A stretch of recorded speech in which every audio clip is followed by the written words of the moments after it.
सत्यतेचा आधार, लेखणीची धार, आज की तेज खबर, आपले न्यूज चॅनल रेंदाळमध्ये पंचक्रोशीतील पहिली महिला सायकलिंग स्पर्धा उत्साहात. राष्ट्रीय स्तरावरील महिला सायकलपटूंचा सहभाग. नंदा चिचकंडी प्रथम. हातकणंगले तालुक्यातील रेंदाळ येथे श्री धर्मवीर छत्रपती संभाजी महाराज चौक रेंदाळ यांच्या संयुक्त विद्यमाने स्वराज्याचे धाकले मालक श्री धर्मवीर छत्रपती संभाजी महाराज यांच्या जयंतीनिमित्त मंगळवार दिनांक 19 मे 2026 रोजी पंचक्रोशीतील पहिली महिला सायकलिंग स्पर्धा मोठ्या उत्साहात पार पडली.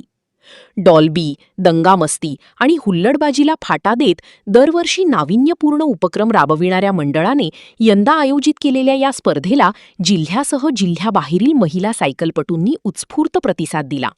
सांगली, पुणे, कोल्हापूर, कर्नाटक, विजापूर, बागलकोट, जमखंडी, कवठे महांकाळ, बनहट्टी आदी भागांतील राष्ट्रीय स्तरावर चमकलेल्या खेळाडूंनी सहभाग घेतल्याने परिसरातील नागरिकांनी स्पर्धेला मोठी दाद दिली.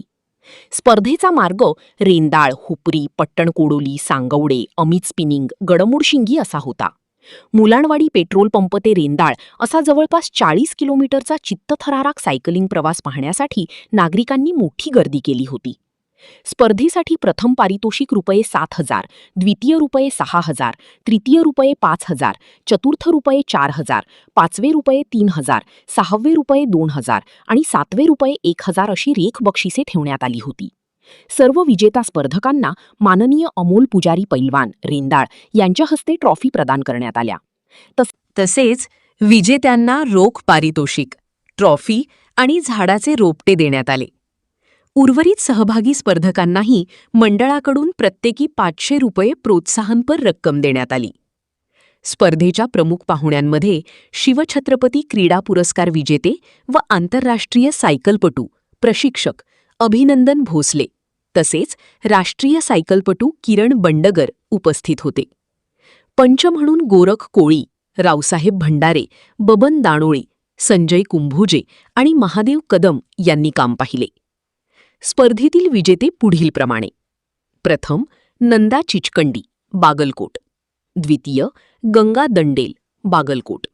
तृतीय पूजा मठपती, बागलकोट. चतुर्थ श्रावणी परीट, पुणे. पाचवा श्रावणी घोडेस्वार, रेंदाळ. सहावा योगेश्वरी कदम, सांगली. सातवा झीनत सय्यद, सांगली. ही स्पर्धा यशस्वी करण्यासाठी मंडळाच्या सर्व कार्यकर्त्यांनी परिश्रम घेतले.